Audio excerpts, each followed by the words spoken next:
The job posting said nothing about the screaming that echoes through the stacks at 3 a.m., or the books that rewrite themselves when you are not looking, but by the time I learned the truth about the Ravencrest archives, it was already far too late to walk away. My name is Miles and I am 27 years old. 3 months ago, I answered an advertisement for a night librarian position at the Whitmore Memorial Library in the isolated town of Ravencrest, tucked away in the fog-shrouded valleys of northwestern Oregon. The pay was exceptional, almost suspiciously so, but I was desperate. My previous job at a university library in Portland had ended badly after budget cuts, and my savings account was bleeding dry faster than I could staunch the wound. When the offer came through via email, complete with a signing bonus that would cover 2 months of rent, I did not ask many questions. I should have. The email had been brief and professional, signed by someone named Victoria Ashworth, head librarian. The position required overnight shifts, Sunday through Thursday, from 10 p.m. until 6 a.m. My duties would include shelving returned materials, maintaining the archives section, and ensuring the security of rare books housed in the restricted collection. Standard librarian work, or so I thought. The message ended with a simple instruction to arrive on the following Sunday evening for orientation and training. I remember the drive to Ravencrest with unsettling clarity. The town was not marked on most maps, accessible only by a winding 2-lane road that snaked through dense pine forests. My GPS lost signal about 20 miles out, forcing me to rely on handwritten directions Victoria had mailed to my apartment. The sun was setting as I passed the weathered wooden sign that read, "Welcome to Ravencrest, established 1842, population 1247. The town itself seemed frozen in time, with Victorian-era buildings lining Main Street, their windows dark and unwelcoming even though it was barely 7 p.m. The Whitmore Memorial Library stood at the end of a cobblestone path, separated from the main street by an iron fence and an overgrown garden that had long ago surrendered to wildness. The building was a massive structure of gray stone, with tall Gothic windows and gargoyles perched along the roofline. Ivy crawled up the eastern wall, so thick in places that it obscured entire sections of stonework. A single lamp illuminated the entrance, casting long shadows across the worn steps. I parked my beat-up Honda Civic in the empty lot and sat for a moment, studying the building. Something about it made my skin prickle with unease, though I could not articulate exactly what. Perhaps it was the way the windows seemed to watch me, dark and empty. Or maybe it was the absolute silence that blanketed everything, broken only by the distant call of an owl somewhere in the surrounding forest. Victoria Ashworth was waiting for me at the main entrance. A tall woman in her mid-50s with silver hair pulled back in a severe bun. She wore a charcoal gray suit that looked expensive and out of place in this forgotten corner of Oregon. Her handshake was firm, her smile professional but not warm. "Miles, I presume," she said, her voice crisp and measured. "Welcome to the Whitmore Memorial Library. I trust your drive was not too difficult." "It was fine," I lied, following her through the heavy oak doors, though I did lose GPS signal. "Yes, that happens frequently here. Ravencrest is quite remote, which is part of its charm." She led me through the main reading room, our footsteps echoing on the marble floors. The space was vast, with rows of mahogany bookshelves stretching up to a vaulted ceiling painted with faded murals depicting scenes I could not quite make out in the dim lighting. The library was built in 1847 by Cornelius Whitmore, a shipping magnate who retired here after making his fortune. His personal collection formed the foundation of our archives. We walked deeper into the building, past the circulation desk and through a set of double doors, marked staff only. The temperature dropped noticeably as we descended a stone staircase that spiraled down into what I assumed was the basement level. Emergency lighting cast everything in a sickly yellow-green glow. "Your primary responsibility will be the archives section," Victoria continued, her heels clicking rhythmically on the stone steps. "This is where we house our rare books, historical documents, and special collections. Very few patrons have access to this area, and those who do require written permission and must be supervised at all times." We emerged into a long corridor lined with doors on both sides. Victoria stopped at the third door on the left, produced a heavy iron key from her jacket pocket and unlocked it. The door swung inward with a groan of old hinges, revealing a cavernous room filled with floor-to-ceiling shelves. The smell hit me immediately, old paper, leather, and something else I could not identify. something almost organic like the scent of earth after rain. "This is the main archives room," Victoria said, flipping a switch. Overhead lights flickered to life, though they did little to dispel the shadows that seemed to cling to the corners. As I mentioned in my email, this position requires strict adherence to certain procedures. The rules exist for everyone's safety and must be followed without exception. She walked to a small desk near the entrance and picked up a laminated card which she handed to me. 4 rules were printed in bold black text. Rule 1. Never reshelve books in the archives between 2 a.m. and 4 a.m. Any books requiring reshelving during this time should be left on the cart until 4 a.m. has passed. Rule 2. If you hear voices coming from the aisles, do not investigate. Remain at the desk until the voices stop. Rule 3. Books with red bookmarks must never be opened or removed from their shelves under any circumstances. Rule 4. If the lights in the archives begin to flicker, leave immediately and lock the door behind you. Do not return until your shift ends at 6 a.m. I read through the rules twice, waiting for Victoria to laugh and admit this was some kind of elaborate joke for new hires. She did not laugh. Instead, she watched me with an expression of absolute seriousness, her pale blue eyes never wavering from my face. "I do not understand," I finally said, holding up the card. "These rules, they seem unusual for a library. Is this some kind of security protocol?" "They are not security protocols," Victoria replied, taking the card back and returning it to the desk. "They are rules that have been developed over many years of operation. Previous employees who failed to follow them experienced difficulties. I strongly advise you to take them seriously." "What kind of difficulties?" Victoria's expression hardened. "The kind that resulted in their employment being terminated. Some chose to leave Ravencrest entirely after their experiences here." She checked her watch, a delicate gold piece that caught the light. "It is now 8 p.m. I will remain with you for the first 2 hours of your shift to answer questions and ensure you understand the basic procedures. After that, you will be on your own." The next 2 hours passed in a blur of orientation information. Victoria showed me the cataloging system, explained the checkout procedures for the rare books upstairs, and walked me through the climate control systems that kept the archives at a constant temperature and humidity level. She was thorough and professional, but she never elaborated on the 4 rules or explained the reasoning behind them. Whenever I tried to bring the subject up, she deflected with practiced ease. At 10 p.m. exactly, Victoria prepared to leave. We stood at the main entrance as she buttoned her coat against the chill night air. "Remember the rules, Miles," she said, pulling on leather gloves. "Especially during the hours between 2 a.m. and 4 a.m. That is when the library is most active."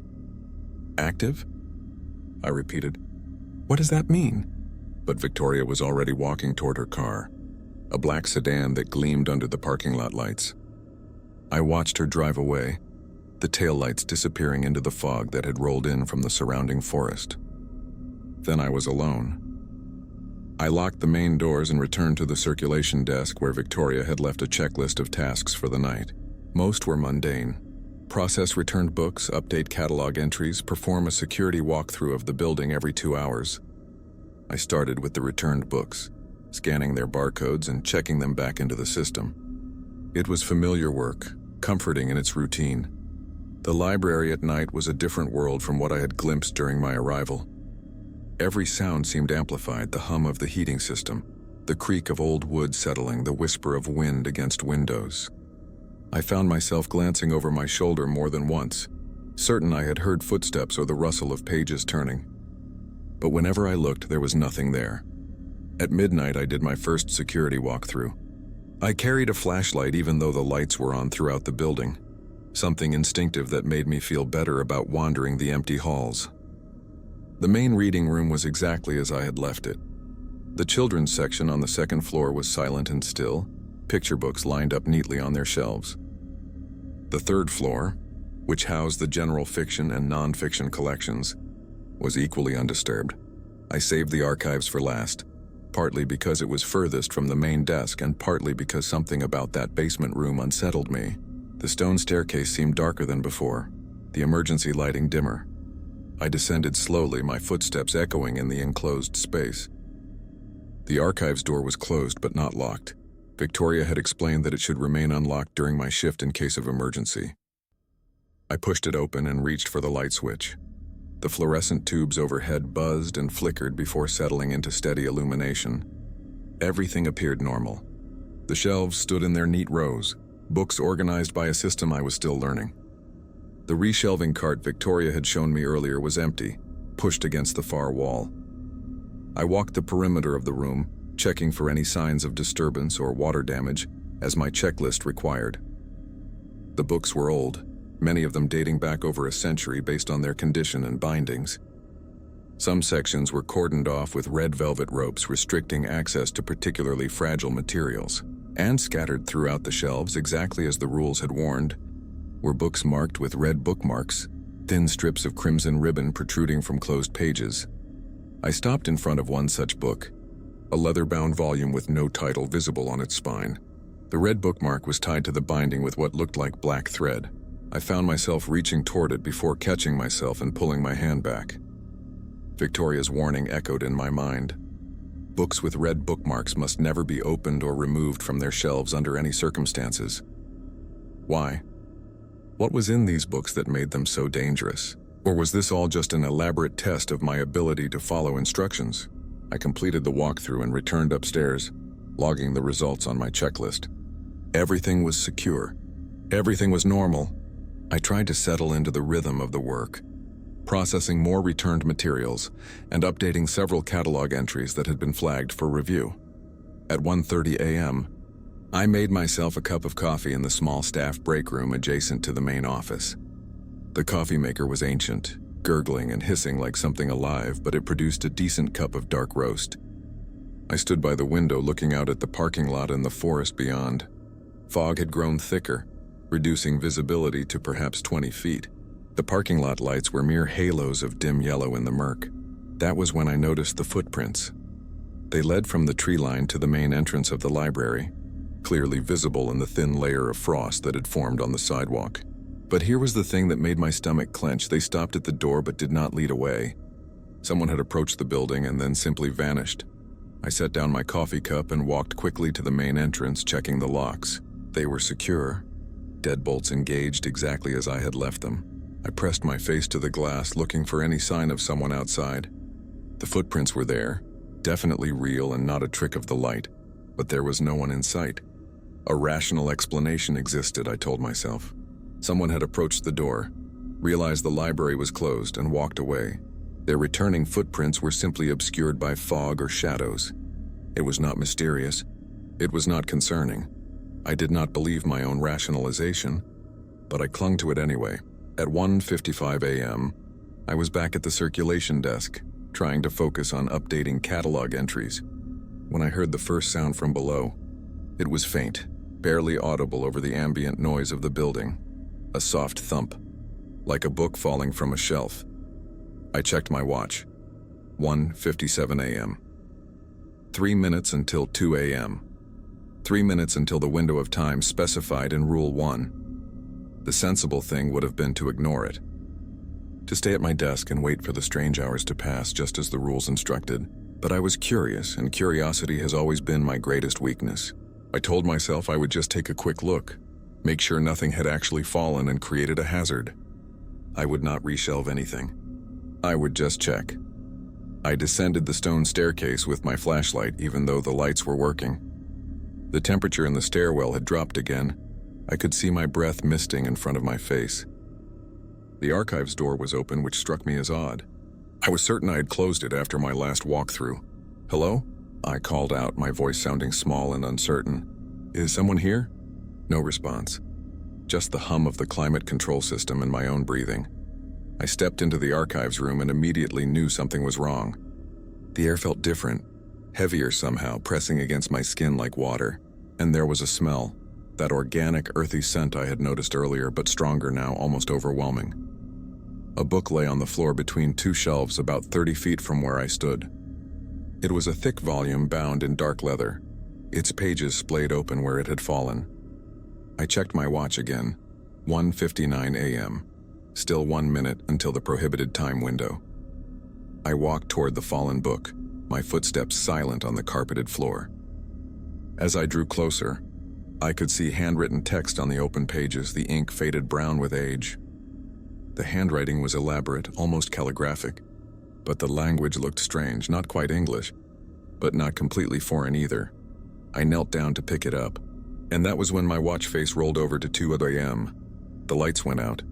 Not gradually, not with a flicker of warning. One moment the archives were illuminated by harsh fluorescent light, and the next I was plunged into absolute darkness. My flashlight had been in my hand, but in my surprise I dropped it. I heard it clatter away across the floor, its beam spinning wildly before coming to rest, pointing away from me. I froze, crouched beside the fallen book, my heart hammering against my ribs. The darkness was total, suffocating. I could not see my hand in front of my face. Then I heard the voices. They came from deeper in the archives, from between the shelves somewhere in the darkness. Multiple voices, speaking in whispers that overlapped and intertwined until I could not distinguish individual words.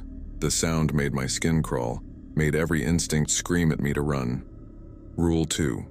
If you hear voices coming from the aisles, do not investigate.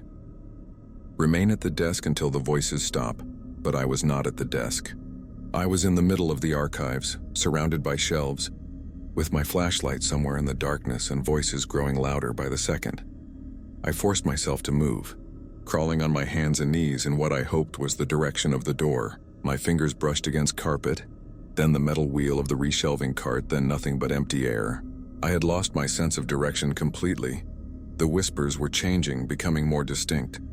I could make out individual words now, though they were in a language I did not recognize. And underneath the words was another sound. Footsteps, multiple sets of them moving through the aisles. Moving toward me, panic gave me strength. I scrambled forward, keeping one hand outstretched in front of me to avoid running into shelves. My fingers finally found the wall, and I used it to guide myself toward where the door should be. The footsteps were closer now, accompanied by the whisper of fabric against fabric like long robes or dresses dragging on the floor. My hand found the door frame. I pulled myself through out into the corridor and ran for the staircase. Behind me, the whispers rose to a crescendo. No longer words, but something closer to singing or chanting. I took the stairs 2 at a time, not caring about the noise I was making, focused only on putting distance between myself and whatever was in that archives room. I burst through the door into the main reading room and slammed it behind me, engaging the lock with shaking hands. Then I stood there gasping for breath, listening. The sounds from below had stopped. The library was silent again, save for my own ragged breathing and the pounding of my pulse in my ears. I looked at my watch. 2:07 a.m. 7 minutes had passed since the lights went out, though it had felt like hours. I spent the next several hours at the circulation desk, drinking coffee and trying to convince myself that I had panicked over nothing. Maybe the electrical system was faulty, maybe the voices were just acoustics playing tricks, or the wind whistling through gaps in the old building structure. Maybe I had imagined the footsteps entirely, but I knew I had not imagined anything. I knew what I had heard, and I knew that I had broken Rule 2 by being in the archives instead of at the desk when the voices started. At 4:15 a.m., I forced myself to return to the basement. The lights in the stairwell were working normally again, and when I unlocked the door to the archives, my hands trembling as I turned the key, I found everything exactly as it should be. The overhead lights were on. The shelves were neat and undisturbed, and the book that had been lying on the floor was gone, presumably returned to whatever shelf it had fallen from. I did not go back down there for the rest of my shift. At 6 a.m., as pale dawn light began filtering through the windows, I completed my closing procedures and locked up the building. The drive back to the apartment I had rented in Ravencrest, a furnished studio above a closed antique shop, felt surreal, like emerging from a nightmare into ordinary morning. The town was waking up around me, lights coming on in windows, a few early risers walking dogs or heading to the diner on Main Street. I slept fitfully through the day, my dreams filled with whispers and footsteps in darkness. When I woke in the late afternoon, I found an email from Victoria waiting on my phone. I trust your first night went smoothly. Remember that the rules exist for your protection. Follow them precisely and you will have no difficulties. VA. No mention of electrical problems. No acknowledgement that anything unusual might have occurred. Just a reminder about the rules. I considered quitting. I seriously considered packing my things, getting in my car, and driving back to Portland without looking back. But the money was substantial and I needed it desperately. 1 month's work here would give me enough to cover expenses while I searched for something better. 1 month. I could handle 1 month, that was my first mistake. My second night was quieter. I followed the rules meticulously, staying at the circulation desk during the hours between 2 a.m. and 4 a.m. I heard the whispers again, faint and distant, coming from the direction of the basement. But I did not investigate. I turned up the radio that Victoria had left for overnight staff, letting classic rock drown out whatever sounds drifted up from below. The third night, I met Sarah. She arrived at 11 p.m., appearing suddenly at the circulation desk as if materializing from thin air. She was young, maybe early 20s, with auburn hair pulled back in a ponytail and wire-rimmed glasses that gave her a studious appearance. She wore jeans and a green jacket, and she carried a leather messenger bag over one shoulder. "I am sorry to bother you so late," she said, her voice soft, "but I need access to the archives. I have written permission from Victoria." She produced a letter on library letterhead, signed by Victoria and dated 2 days prior. It authorized Sarah Mitchell to access the archives for genealogical research related to her family history. "The archives are closed right now," I said, which was only partially true. According to my training, I could grant access to authorized patrons at any time during my shift. But something about the situation felt wrong. "Perhaps you could come back during day hours?" Sarah's expression fell. "Please. I have driven 3 hours to get here, and this is the only time I can make the trip. I only need an hour, maybe 2. I will not be any trouble." I should have said no.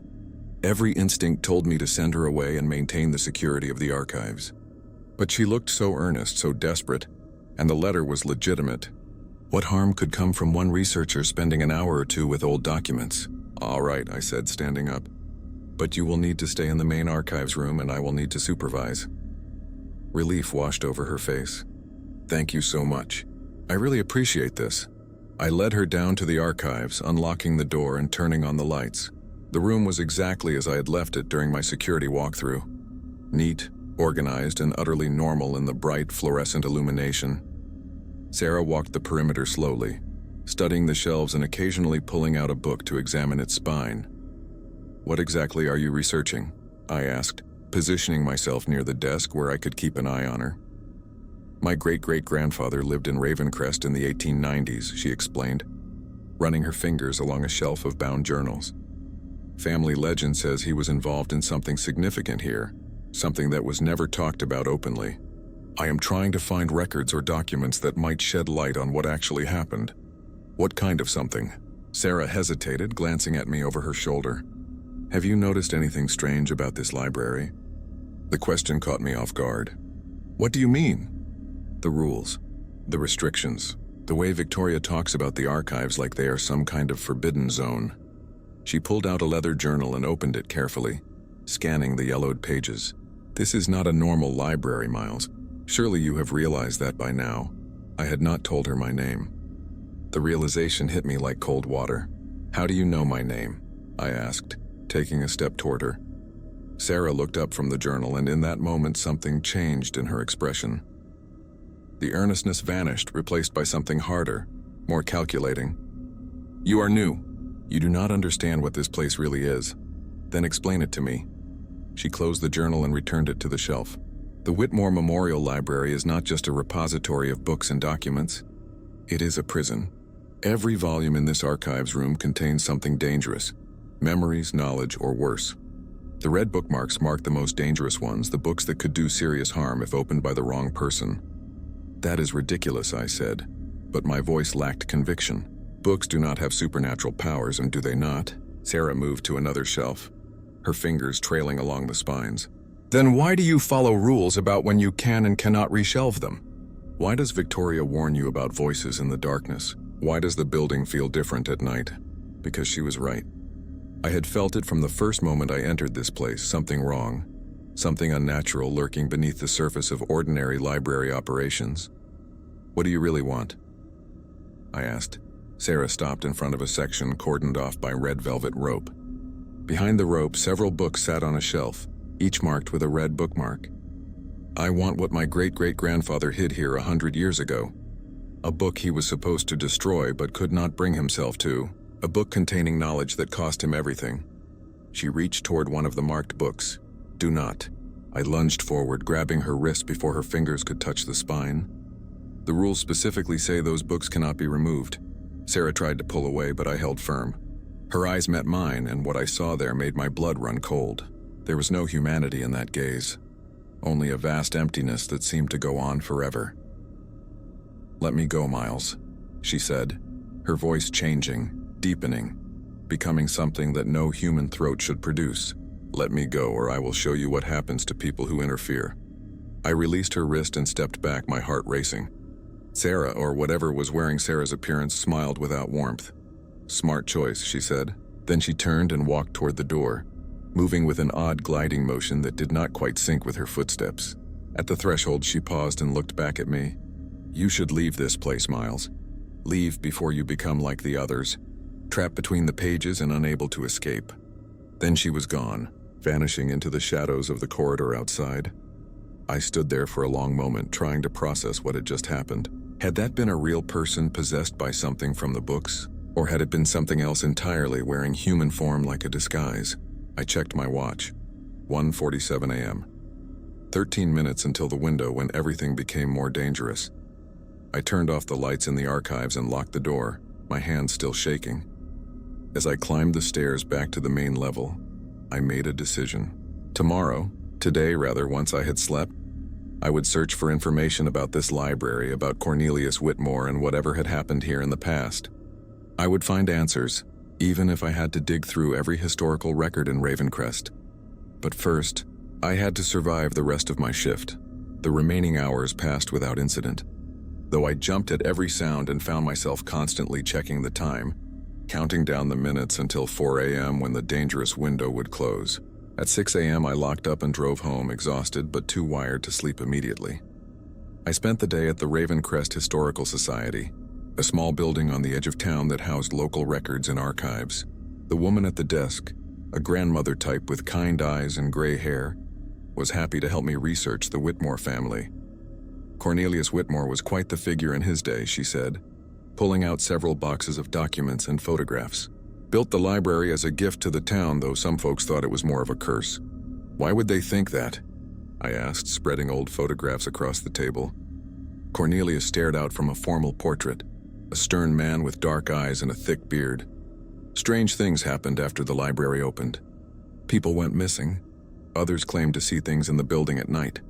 Figures that should not have been there, sounds with no source. Some folks said Cornelius had brought back more than just books from his travels around the world. I learned that Cornelius had been an obsessive collector, traveling to remote corners of the globe in search of rare manuscripts and artifacts. His ships had sailed to the Arctic, to unexplored regions of South America, to forbidden monasteries in Central Asia. What he brought back filled the library's archives, but also earned him a reputation as a man who trafficked in dangerous knowledge. In 1889, Cornelius had died under mysterious circumstances, found collapsed in the archives room with his eyes open and blank, as if he had seen something that shattered his mind. His will stipulated that the library be maintained in perpetuity, that the archives be preserved exactly as he had left them, and that certain rules be followed by all who worked there. The same 4 rules I had been given. I found a journal entry written by one of the original librarians, a woman named Eleanor Hayes who had worked the night shift in the 1890s. Her handwriting was shaky and difficult to read, but the contents were clear enough. The books are not books in any true sense. They are vessels, containing fragments of things that should not exist in our world. Cornelius understood this. He spent his fortune gathering them, binding them, sealing them away where they could do no harm. But they are not truly contained. They whisper. They call out. They wait for someone foolish enough to break the seals and release what lies within. The rules must be followed. The red-marked volumes must never be opened. May God protect anyone who forgets this. I photographed the journal entry with my phone and returned to my apartment, my mind racing. Everything Sarah had said was true. The library was a prison, and I was its unwitting jailer. That night I arrived for my shift with new understanding but no more comfort. Victoria was there, as she sometimes was, checking on various administrative tasks. I considered confronting her, demanding real answers about what I was dealing with. But something in her manner stopped me, a weariness in her eyes that suggested she carried burdens I could not imagine. "How are you adjusting to the work?" she asked, not looking up from her paperwork. "It is. Different from what I expected," I said carefully. "Yes, it usually is." She signed several documents and placed them in a folder. "But you are doing well, Miles. You follow the rules. That is more important than you know." "What happens if someone breaks the rules?" Victoria finally looked at me, and I saw something like sympathy in her expression. "Bad things. Things that cannot be easily undone. The library has ways of protecting itself, and those methods are not always kind to those who threaten its security." "Is that what happened to previous night librarians?" "Some of them, yes." She stood and gathered her materials. "Others simply could not handle the isolation, the strangeness of the work. They quit and moved away, trying to forget what they had experienced here. A few?" She paused. "A few stayed too long and became part of the collection." "What does that mean?" But Victoria was already walking toward the door.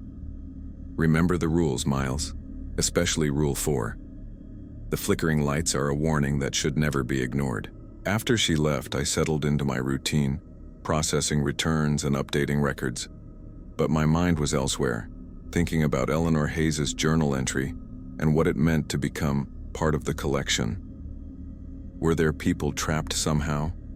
Within the books? Consciousness preserved in ink and paper, unable to escape? At 11:30 p.m., the first patron arrived. He was an elderly man, stooped with age, wearing a worn tweed jacket and carrying a stack of books to return. I processed his returns and watched him browse the new releases for a few minutes before selecting 2 mysteries and checking them out. "Be safe out there," he said as he left, giving me a knowing look that made me wonder what he knew about the library's true nature. The next hour was quiet, with only 2 more patrons stopping by. Both returned books and left quickly, as if eager to be away from the building. By 1 a.m. I was alone again, the library empty except for myself and whatever else inhabited the shadows. I did my security walkthrough early, before the dangerous hours began. The main reading room was clear. The second and third floors showed no issues. I saved the archives for last, as always, descending the stone staircase with my flashlight and a growing sense of dread.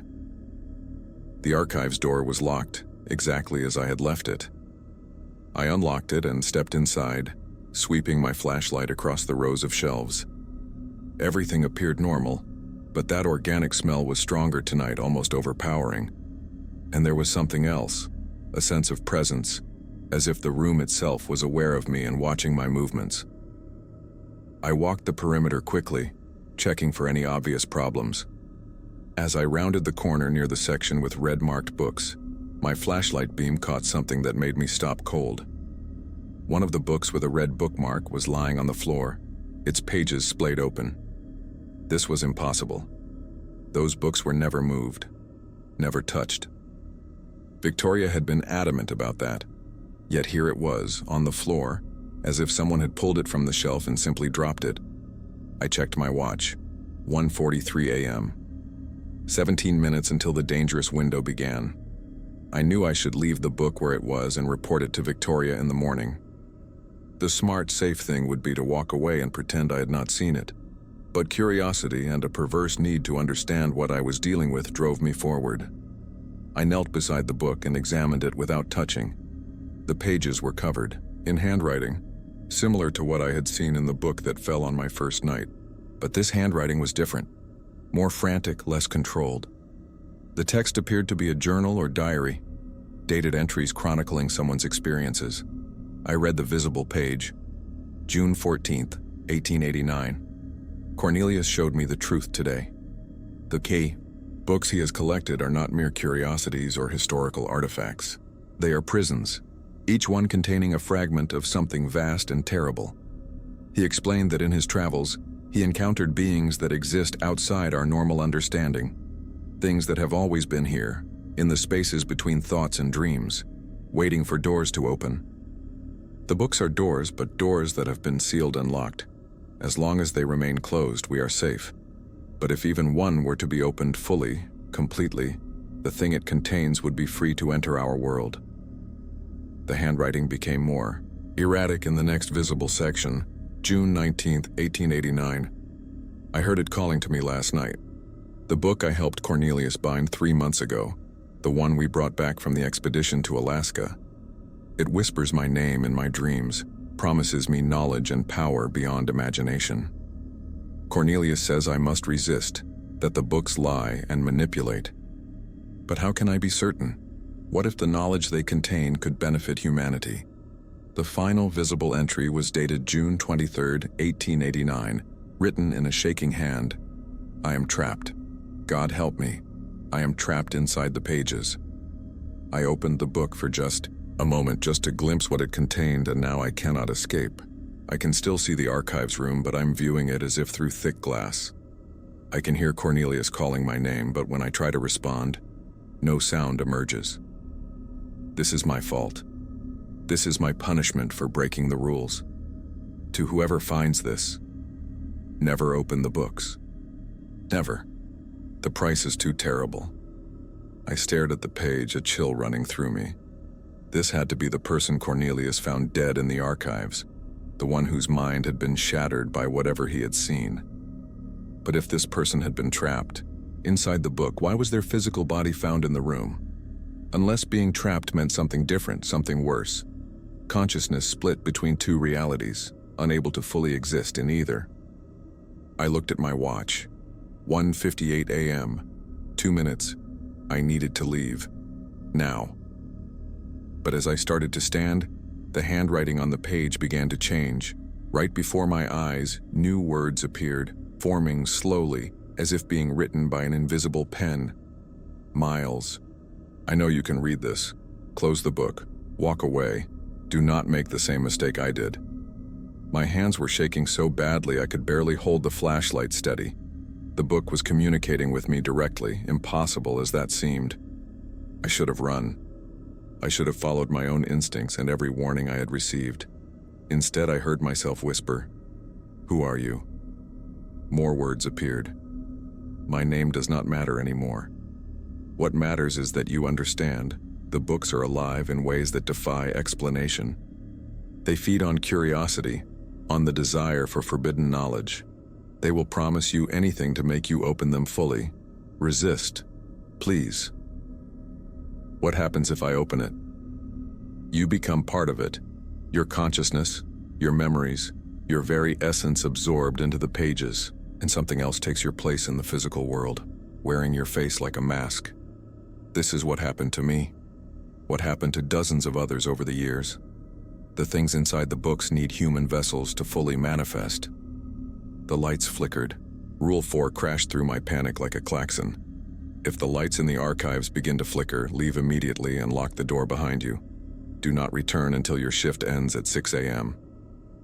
I scrambled to my feet, my watch showing exactly 2 a.m. as the overhead fluorescence stuttered and dimmed. The book on the floor began to glow with a faint luminescence, its pages rustling despite the absence of any breeze. The whispers started, rising from every corner of the archives. Not just voices, but a cacophony of them, overlapping and interweaving, into a sound that was almost musical in its terrible harmony. I ran for the door, my flashlight beam bouncing wildly.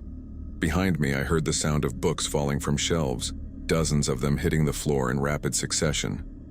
The whispers grew louder, forming words I could almost understand, promising revelation and transcendence and power. I reached the doorway and glanced back, a mistake I immediately regretted. The archives room was transforming. The walls seemed to ripple and breathe. Figures moved between the shelves, translucent and shifting, their forms suggesting human shapes but lacking any true solidity. And standing in the center of the room, surrounded by the fallen books and the ghostly figures, was a man I recognized from the photographs I had seen at the Historical Society, Cornelius Whitmore. He looked exactly as he had in his portrait, stern face, dark beard, formal Victorian clothing. But his eyes were wrong, completely black from edge to edge, reflecting no light. He raised one hand toward me, and when he spoke, his voice came from everywhere at once. The library must be maintained. The seals must hold. This is the burden we share, librarian. I slammed the door and locked it, my fingers fumbling with the key. The sounds from inside the archives rose to a crescendo and then cut off abruptly, leaving only silence.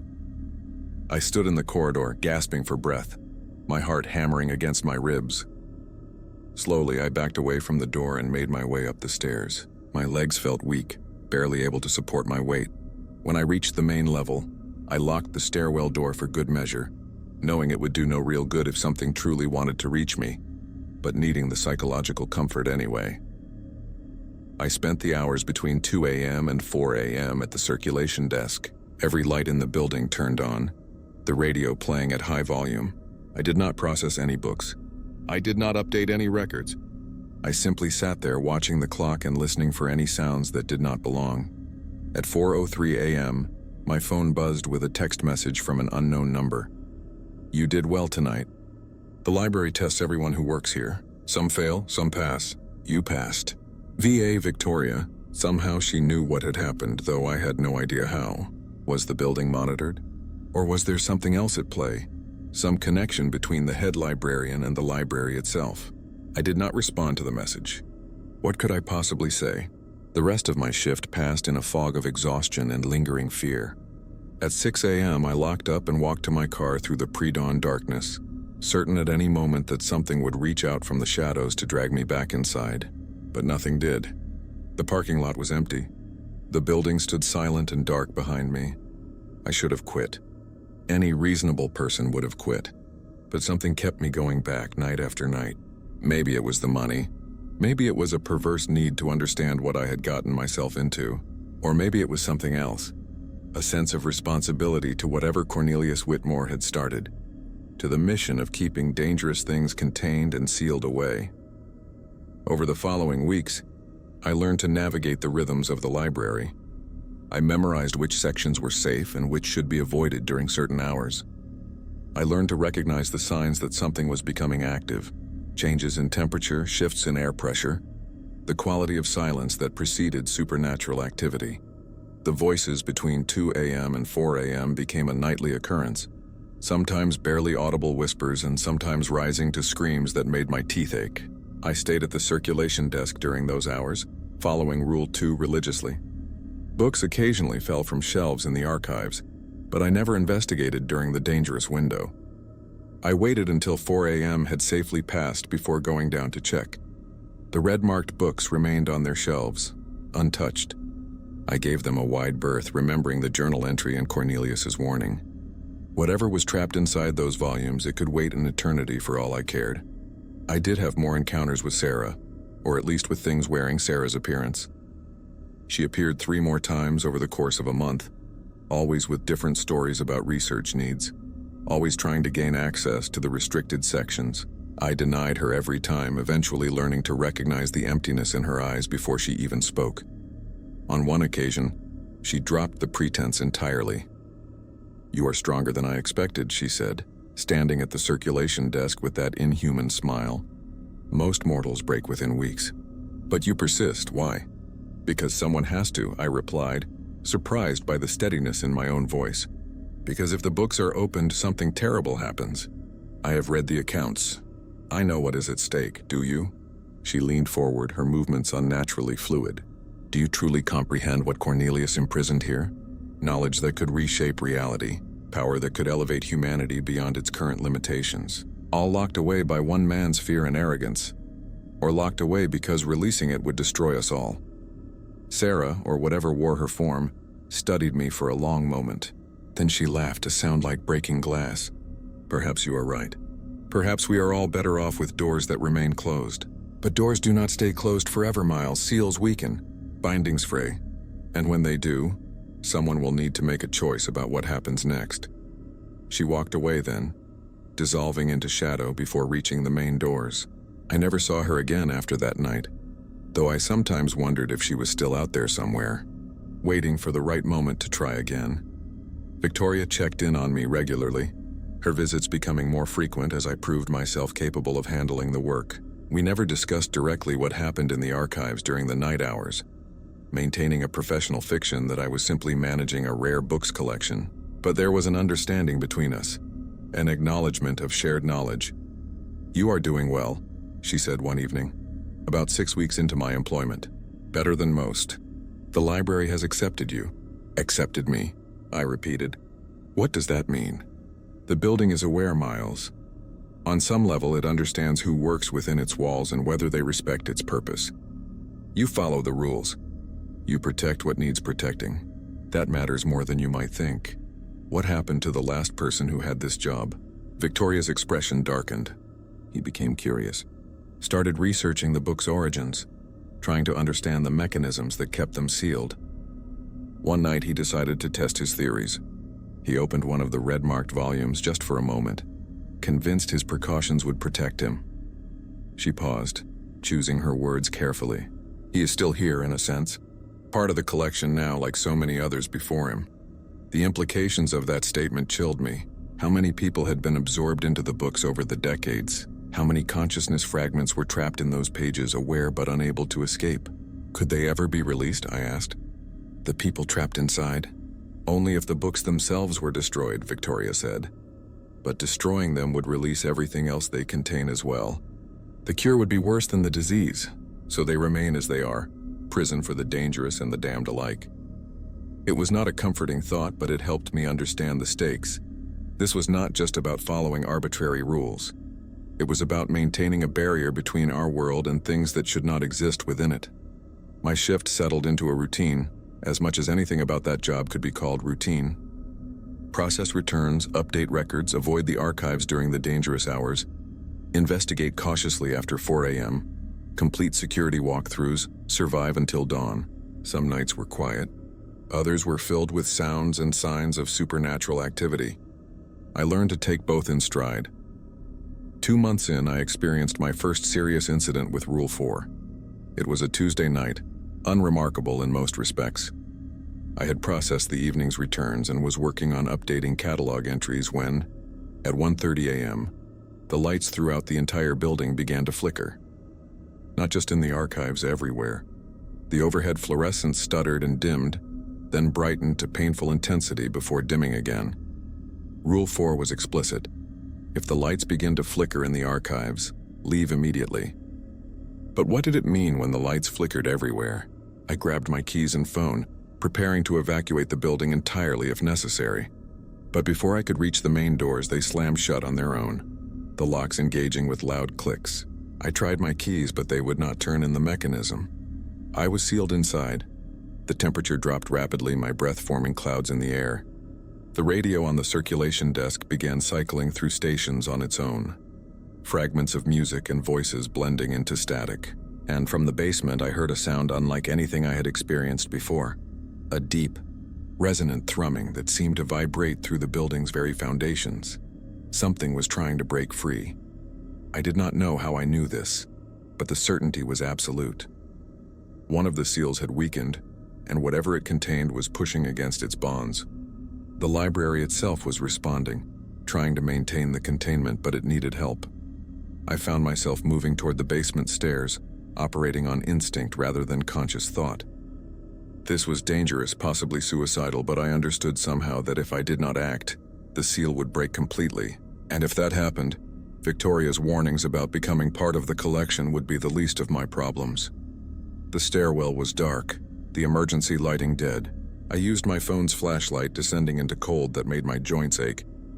The thrumming grew louder with each step, accompanied now by a sound like cracking ice, reality itself fracturing under stress. The archives door was open, swinging slowly on its hinges. The room beyond glowed with an eerie phosphorescence, the books themselves seeming to emit faint light. And in the center of the room, suspended in midair, was a book with a red bookmark, one of the sealed volumes, torn from its shelf and held aloft by invisible forces. The book's pages were turning on their own, faster and faster, creating wind that whipped through the room. The handwriting on those pages was changing, transforming from ink into something that looked disturbingly like blood. And with each turned page, the thrumming intensified. the sound taking on qualities that suggested words or perhaps thoughts given audible form. I knew what I had to do, even as every survival instinct screamed at me to run. I had to close the book and return it to its shelf. I had to reinforce the seal before it broke completely. I approached slowly, fighting against the wind that seemed determined to push me back. My phone fell from my hands, clattering across the floor and leaving me in only the phosphorescent glow. The book rotated to face me, its pages now displaying text that shifted and changed even as I tried to read it. "Foolish mortal," a voice said, seeming to come from the book itself. "You cannot contain me. The seal is broken. The door is open. I am free." "No," I said, reaching toward the book despite my terror. "You are not free. This is your prison and it will remain your prison." My fingers touched the cover and pain exploded through my arm. Not physical pain, but something deeper, as if the contact was burning my very consciousness. I saw flashes of impossible places, geometries that could not exist in three-dimensional space, entities that were too vast to comprehend fully. I saw the truth of what Cornelius Whitmore had trapped in these books, and the knowledge nearly shattered my mind. But I did not let go. Instead, I forced the cover closed, fighting against resistance that felt like trying to contain a hurricane in my bare hands.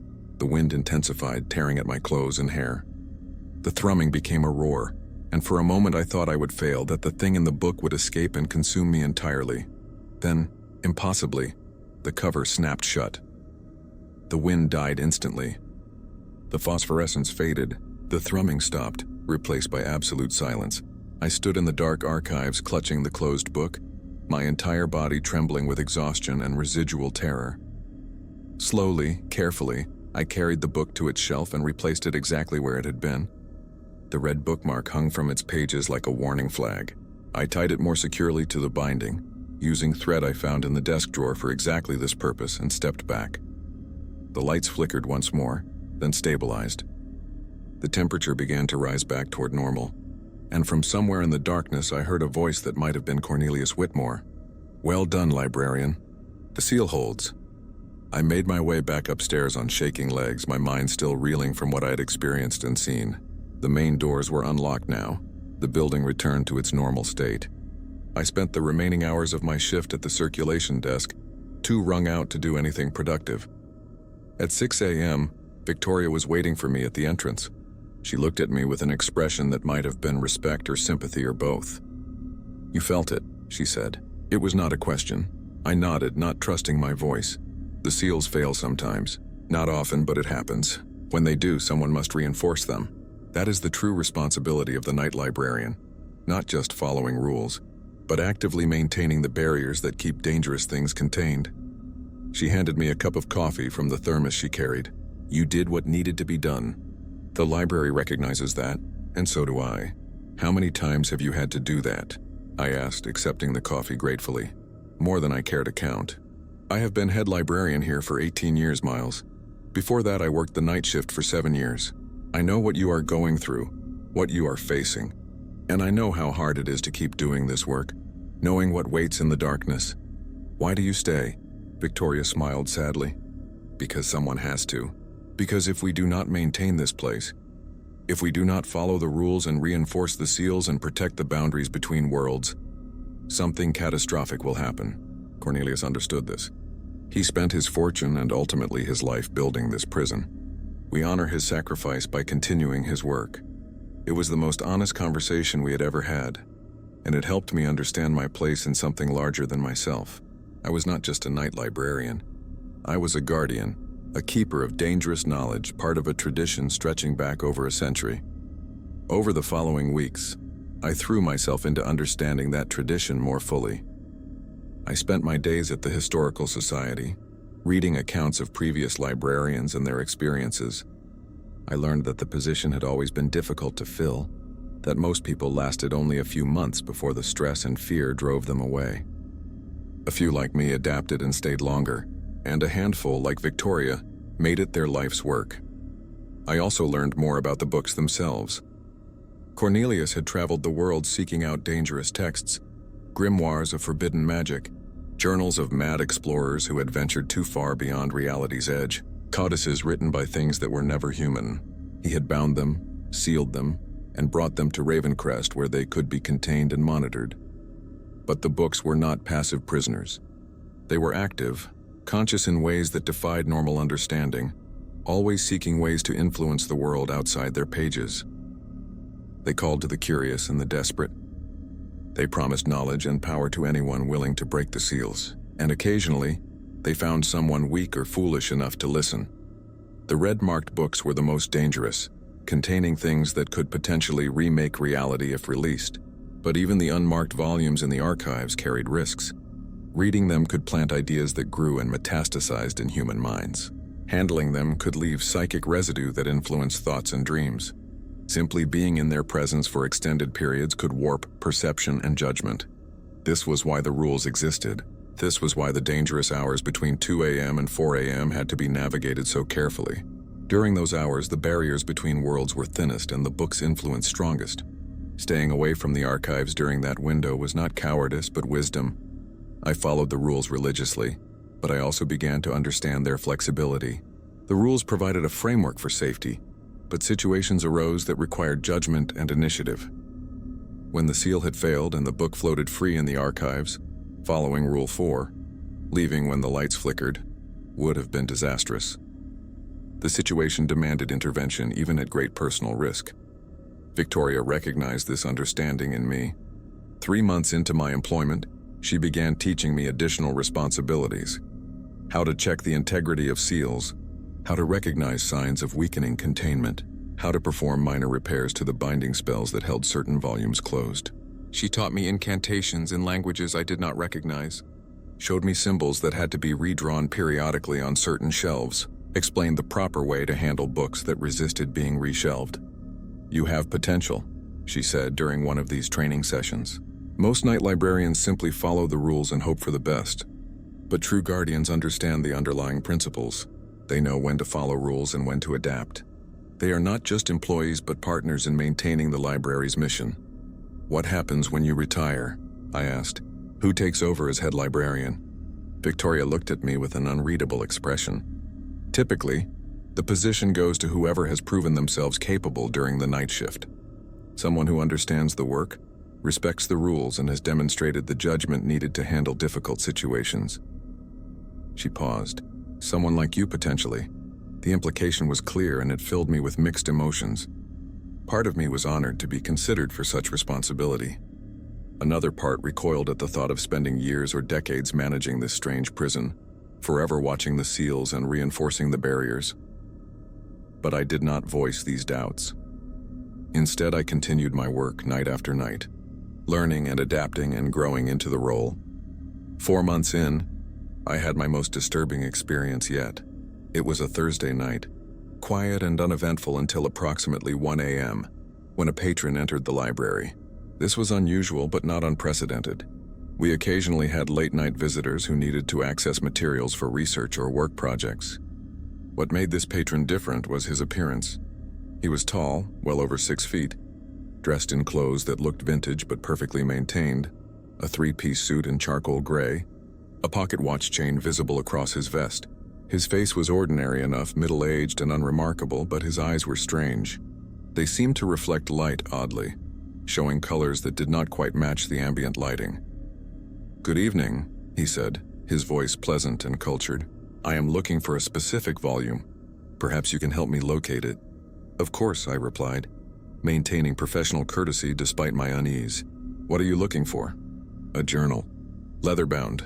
Approximately 9 inches by 12 inches with water damage on the lower right corner of the cover. It would be in your archives section." Every alarm in my head went off. Patrons were not supposed to know specific details about archives materials unless they had already been granted access. And something about this man's manner suggested he was not truly asking for help, but testing me. "The archives are closed during night hours," I said, which was not strictly true but served as a useful boundary. "You would need to come back during the day and speak with our head librarian about access." The man smiled, and I noticed his teeth were slightly too white, too perfect. "I think you misunderstand. I'm not requesting access. I am informing you that I will be retrieving the journal tonight. You may choose to assist me, or you may choose to make this difficult, but the outcome will be the same." I am sorry, but I cannot allow access to the archives without proper authorization. Cannot? The man took a step closer to the circulation desk, and the temperature in the room dropped noticeably. Or will not. There is a difference, you know. One suggests inability, the other suggests choice. I stood my ground, though my heart was racing. I will not grant unauthorized access to the archives. That is final. The man's pleasant expression vanished, replaced by something cold and predatory. You are new. You do not yet understand what you are protecting or who you are denying. That journal contains my memories, my experiences, my very essence. Cornelius Whitmore stole it from me 70 years ago and locked it away. I want it back 70 years ago. This man could not be more than 50 years old based on his appearance, unless he was not truly human. Unless he was something else, something that had been trapped in the archives and somehow escaped or manifested outside its prison. If what you say is true, I said carefully, then you know why the journal was sealed away. You know it cannot be released. I know that Cornelius was a thief and a coward who imprisoned things he did not understand. I know that I have spent decades as words on a page, conscious but unable to act, screaming into a void that no one could hear. And I know that I will not return to that existence. He raised one hand and the lights throughout the library began to flicker. Not just the fluorescence, but the emergency lighting, the exit signs, everything. The radio on the circulation desk burst into static, then began playing distorted fragments of voices speaking in unknown languages. Last chance, the man said, his voice taking on harmonic overtones that made my ears hurt. Give me the journal or I will take it from you. I reached for my phone to call Victoria, but it was dead, the screen black despite having been fully charged moments before. The man smiled again, that predatory expression that showed too many teeth. You are alone, librarian. No one is coming to help you. No one even knows I am here. So what will you do? What I did was something I had learned from studying Cornelius Whitmore's personal notes, something Victoria had shown me during our training sessions. I began to speak an incantation in a language I did not consciously understand, words that nevertheless flowed from my mouth with authority and power. The man's expression changed, surprise replacing predation. You know the binding words. How is that possible? Those were lost when Cornelius died. They were not lost, I said, continuing the incantation. They were preserved, passed down from guardian to guardian, and they still hold power over those who were bound. The man, or the thing wearing a man's shape, began to fade, his form becoming translucent. He fought against it, his face contorting with rage and effort, but the words were stronger. Cornelius Whitmore had been a master of containment magic, and the spells he had crafted still functioned decades after his death. This is not over, the thing hissed as it vanished completely. The seals weaken, the barriers crack. Eventually we will all be free, and then you will understand the futility of your efforts. Then he was gone, leaving only silence and the slowly stabilizing lights. I stood there for a long moment, my hands shaking, barely able to believe what had just happened. I had confronted something that escaped the archives, something that retained enough power to manifest in physical form, and I had sent it back using words I should not have known, drawing on knowledge that seemed to come from the library itself. At 2 a.m., my phone suddenly came back to life, the screen showing multiple missed calls from Victoria. I called her back immediately. Miles, are you all right? She demanded before I could speak. I felt a disturbance. Something tried to breach the containment. I am fine, I said, though my voice shook. There was a man or something that looked like a man. He wanted a journal from the archives. I used the binding words and he disappeared. God, Victoria breathed. That has not happened in years. Something is changing, Miles. The seals are weakening faster than they should. We may be approaching a crisis point. What does that mean? It means the library needs more active maintenance than we can provide with just the two of us.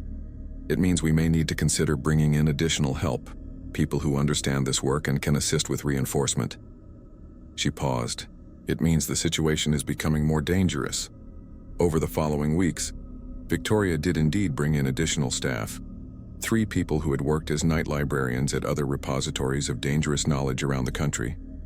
There was Thomas, a former professor who had managed a restricted collection at a university in Massachusetts. There was Elena, a young woman who had trained under a famous occultist in New Orleans. And there was Samuel, an older gentleman who had spent 40 years maintaining seals on a collection of cursed artifacts in San Francisco.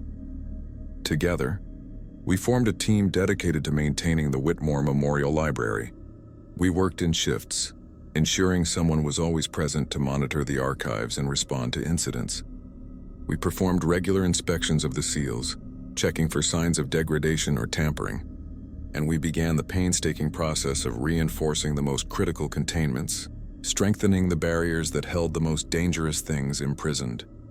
It was exhausting work, physically and mentally draining, but it was also strangely fulfilling. I had found a purpose, a calling that used skills I did not know I possessed. I was protecting people from threats they would never know existed. I was maintaining a barrier between worlds that had to remain separate. 6 months into my employment, Victoria called me to her office for a private meeting. She looked older than when I had first met her, the stress of recent events taking a visible toll, but her eyes were still sharp, still alert. "I am stepping down as head librarian," she said without preamble. "My health is failing, and I no longer have the strength to manage both the administrative duties and the active maintenance the library requires. I am recommending you as my replacement." I stared at her, stunned. Me, but I've only been here 6 months.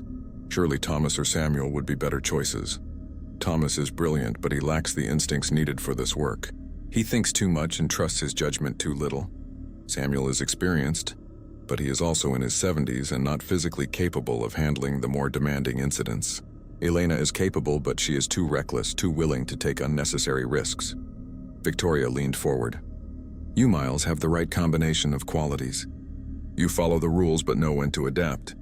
You respect the danger but do not let fear paralyze you. You have proven yourself capable of handling crisis situations. And most importantly, the library has accepted you. It trusts you.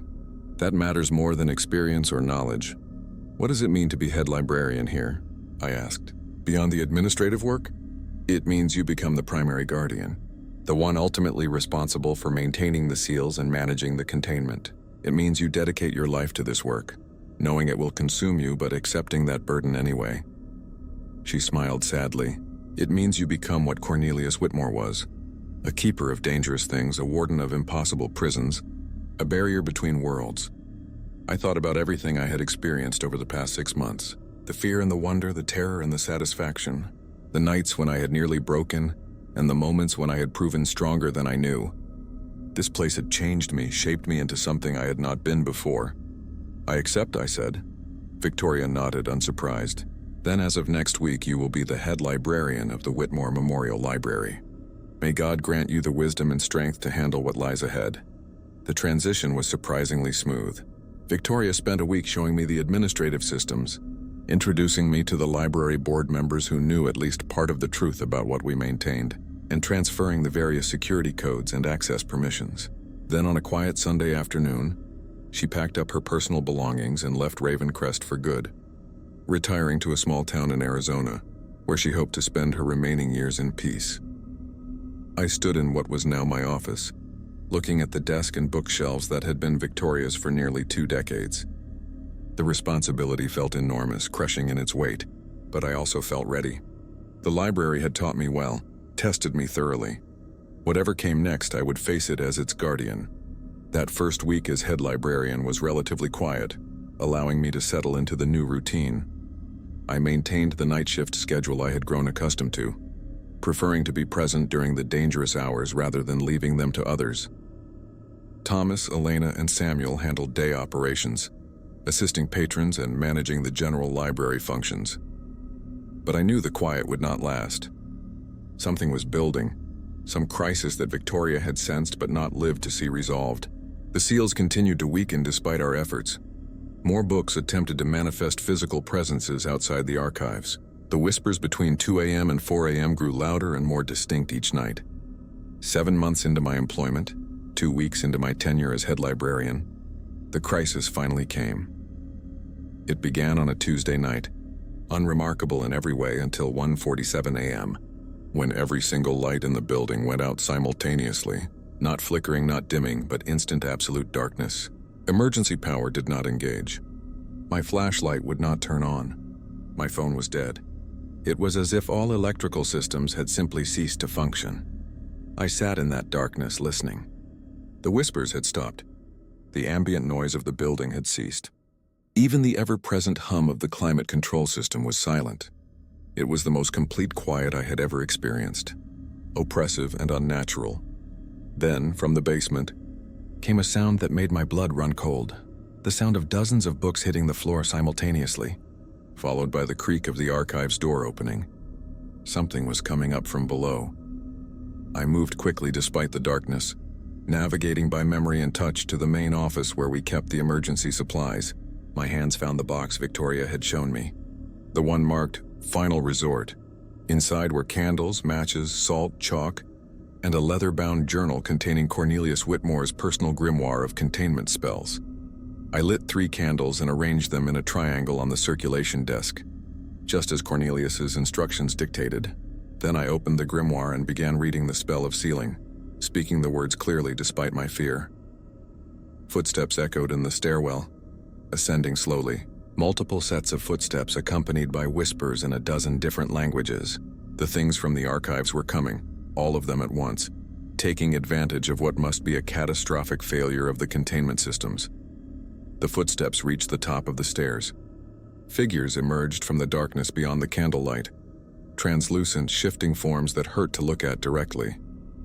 I recognized some of them from previous encounters. The thing that wore Sarah's face, the man who had claimed ownership of a journal. Others I had seen only briefly in moments of supernatural activity.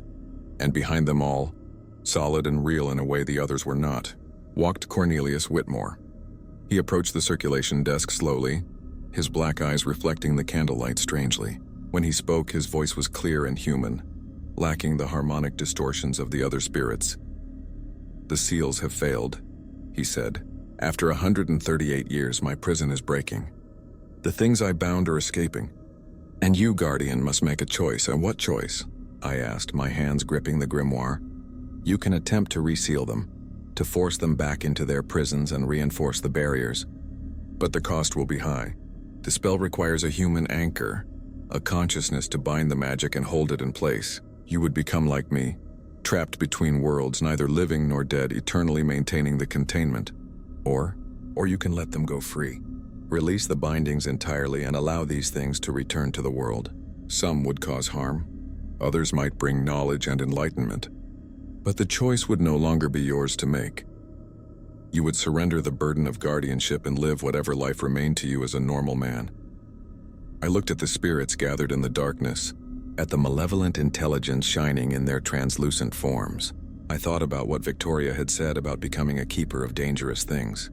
I thought about the responsibility I had accepted when I took this position. "If I become the anchor," I said, "what happens to everyone else? Thomas, Elena, Samuel?" "They would continue the work as guardians, maintaining the physical operations of the library and ensuring the seals remained strong. But you would be the foundation, the binding force that held everything together. You would sacrifice your humanity to protect those who would never know what you had saved them from." It was not really a choice at all. I had known from the moment Victoria offered me this position what it might ultimately require. Cornelius had given his life to build this prison. Victoria had given decades of her existence to maintaining it. How could I do any less? "Tell me what I need to do," I said. Cornelius's expression softened, something almost like approval crossing his features. "You will speak the words in the grimoire, the spell of eternal binding. As you speak, your consciousness will begin to separate from your physical form, spreading throughout the building and merging with the containment magic. The process is irreversible.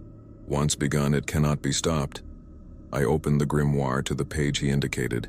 The spell was written in multiple languages, layered one atop another, creating text that seemed to shift and change as I looked at it. But somehow I could read all of it simultaneously, understanding the meaning beneath the words. "When I am gone," I said, "tell Thomas and the others what happened. Tell them I did this willingly. Tell them to maintain the library and protect the seals. Promise me this." "I promise," Cornelius replied. "They will know, and they will honor your sacrifice as we honor all those who have given themselves to this purpose." I began to read the spell. The words flowed from my mouth in a voice that sounded like mine but deeper, older, carrying harmonics that resonated through the building. With each phrase, I felt something inside me loosening, separating, expanding beyond the boundaries of my physical form. It was not painful exactly, but it was profoundly disorienting, like watching myself dissolve into mist while remaining fully conscious. The spirits in the darkness began to fade, pulled backward by invisible forces. They screamed and raged, their translucent forms stretching like taffy as the spell dragged them back toward their prisons. The thing wearing Sarah's face locked eyes with me one final time, its expression shifting from malevolence to something almost like respect. "You have chosen eternity," it whispered as it dissolved. "Welcome to the Pages, Keeper." My physical body remained at the circulation desk, hands gripping the grimoire, but I was no longer confined to it. My consciousness expanded through the building like water seeping into every crack and crevice. I could feel the books in the archives, each one a distinct presence. Some malevolent, some merely alien, all dangerous in their own ways. I could sense the seals strengthening, my essence weaving through them like golden thread, binding and reinforcing. Cornelius Whitmore stood before me, solid and real, and I understood now that he had never truly died. He had been the first anchor, holding the seals for over a century until the burden had grown too great for one consciousness alone. "The library requires multiple anchors now," he said, and I heard the exhaustion in his voice. "The collection has grown too vast, too dangerous for a single guardian. You will share this duty with me, and perhaps someday others will join us when the need arises." "Will I remember who I was?" I asked, my voice emanating from everywhere and nowhere. "Yes. That is both the blessing and the curse. You will remember Miles, remember your life, remember choosing this, and you will carry those memories forever. Watching decades pass, watching new librarians arrive and leave, watching the world change while you remain constant and unchanging." The last word of the spell left my lips and I felt the binding complete. My consciousness locked into place, woven permanently into the fabric of the library itself. My physical body slumped forward, still breathing, still living, but empty. A shell that would need to be maintained but would never again contain my full awareness. The lights flickered back to life. The emergency systems engaged. The climate control hummed back to its steady rhythm. Everything returned to normal, except nothing would ever be normal again. "Thomas will find your body in the morning," Cornelius said gently. "He will understand what you have done. They will maintain you. Keep your physical form alive and comfortable. Some anchors prefer to let their bodies die, but others find comfort in keeping that connection to mortality. The choice is yours." I felt my awareness spreading further, touching every book, every shelf, every corner of the building. I was the Whitmore Memorial Library now, in a way that went beyond employment or duty. I was its consciousness, its will, its eternal guardian. "The hours between 2 a.m. and 4 a.m., I said, testing this new existence. "I understand now. Those are when you're strongest, when all the anchors are fully present and aware. The library itself comes alive." "Yes," Cornelius confirmed. "And now you will help us maintain the vigil. Together we are strong enough to hold the seals, to keep the dangerous things contained. Alone we would fail." He began to fade, not disappearing but returning to the diffuse state of being spread throughout the building. I felt his presence merge with mine. Two consciousness existing in the same space but remaining distinct. And beneath us both I sensed others, faint echoes of previous anchors who had given themselves to this purpose over the decades. We were not alone. We had never been alone. The first rays of dawn light touched the windows. I felt Thomas entering the building, felt his shock and grief as he discovered my body at the desk, still warm but unresponsive. I tried to reach out to him to offer comfort, but I had not yet learned how to communicate from this new existence. Cornelius's presence brushed against mine, offering guidance. "In time," he said, "you will learn to manifest, to speak to the living when necessary. But for now, rest. Accept what you have become. Embrace your new purpose," and so I did. I settled into the rhythm of the library, feeling the books breathe and whisper, feeling the seals hold firm, feeling the barrier between worlds remain intact. I understood now why Victoria had chosen me, why the library had accepted me. I had the strength to make the ultimate sacrifice, to give up everything human for the sake of protecting humanity. My name is Miles, and I am 27 years old. Or rather, I was when I made my choice. Now I am something else, Something more and less than human. I am the keeper of forgotten pages, the guardian of sealed knowledge, the anchor that holds dangerous things at bay. The job posting said nothing about becoming immortal, about sacrificing your physical existence to become one with an enchanted library. But by the time I learned the truth about the Ravencrest archives, it was already far too late to walk away.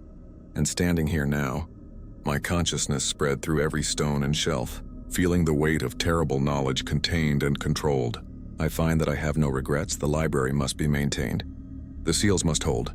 This is my burden now, and I will carry it for eternity.